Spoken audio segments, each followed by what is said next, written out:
Thanks for staying with us. And Bill O'Reilly in the Weekdays of Bernie segment tonight. As we reported last night, the far left has attacked Dr. Ben Carson for saying that he would have attacked any gunman trying to kill him. Very dishonestly, the press says that insinuates Carson was being disrespectful to those murdered in the Roseburg massacre.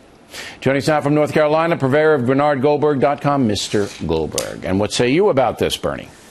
Well, Bill, as you know, and I want to get this on the record early on, I'm not a fan of Dr. Carson as a presidential candidate. Outside of that, he seems to be a very nice guy and certainly a talented doctor, but he has said too many outrageous things for me to think he'd be a good president. The United States, for instance, is not like Nazi Germany. But in this case, this is a hit job on the doctor. He was asked a specific question. What would he do if he were in that situation? And he answered what he would do. When I heard this, it didn't even occur to me that he was second-guessing the victims. But this is what happens, Bill. This is what happens when you're a conservative Republican with good poll numbers. The other side has to bring you down. And unfortunately, in this case, the other side is made up of more than a few people who at least dabble in journalism.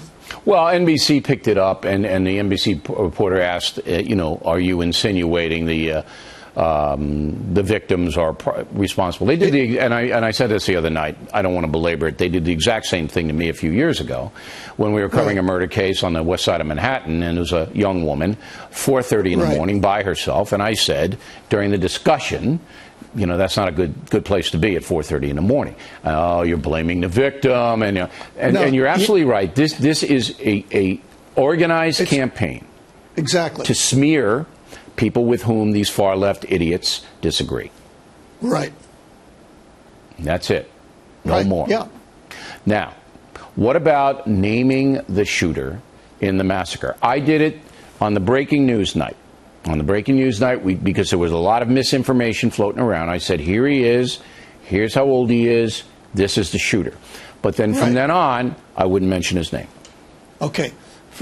I wrote a column about this on my website. I hope people will go read it because there are nuances in the column. Look, I understand those who won't mention his name. I understand that they don't want to give him what he wants. I'm even, part of me is even sympathetic to that. But the same people who won't mention the killer's name, for whatever reason, they don't want to give him what he wants, they're afraid of copycat killers, they are on news channels or news networks that run the mayhem, the agony that he caused, the hurt that he caused, over and over, hour after hour after hour. Not 2 hours, not 3 hours, not 5 hours, 7 hours, 8 hours, 10 hours. So I'm wondering, Bill, which causes more harm? Simply naming the killer or showing what he did on an endless loop? And I contend, although I have no evidence of this, but it's my belief that showing the dirty work that he did is more harmful than simply naming him. Now, for the record, I have named him. As a hard news journalist, I would name him. I would tell the audience as much as I could about him. If the sheriff doesn't want to name him, that's one thing. Journalists should name him. In your case, I'm glad you mentioned it on the breaking news. Yeah, on the breaking news you have to, but then I'm not going to do it subsequently. But I will say, here's his mother, and his mother had guns, and here's his background, but I don't have to mention his name because the more we know, the better. Yeah. Obviously, you want to know the motive for these terrible things. Do we have any time? Do we have any time for a second quick point? Yeah. Okay.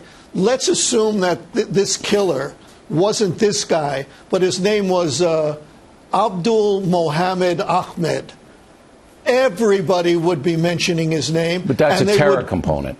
Hold on. Yes, that's what I was about to say. They would justify it. I put that word in quotation marks.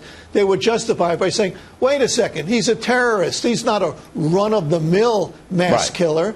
But you know what? If Mr. Ahmed Mohammed, or whatever his name would be, asked the people, the victims, the innocent victims, by the way, what's your religion? And then kill them, that would be an automatic reason to run his name. We're not sure that happened yet. We're still trying to nail that down, that component down. There are two theories on it happened, but there are two theories on what he meant. One theory is he was targeting Christians. The other theory, in his warped mind, he was saying to the people, if you're a Christian, if you believe in God, don't worry, it'll be okay. Boom, and then he kills him. In his warped mind, I'm not justifying that. We need clarity before we can carry that forward. If a Muslim terrorist had asked the religion, for whatever reason, everybody who's not mentioning his name would mention his name. But it's a different story if it's terrorism, and it's a different story if it's racism, as in Charleston. And then you have to get into the fabric of, is this organized? Was there somebody helping? Last thing. Can you believe we're 19 years old on this network, Bernie? 19. You started, that means when you were, what, 2 or 3? No, I was like 27. Quite remarkable. Yeah, 27 years old. But, 19 years old yesterday on the Fox News channel. I just think everybody who works there should be very proud of it. Absolutely. All right. Bernie Goldberg, everybody.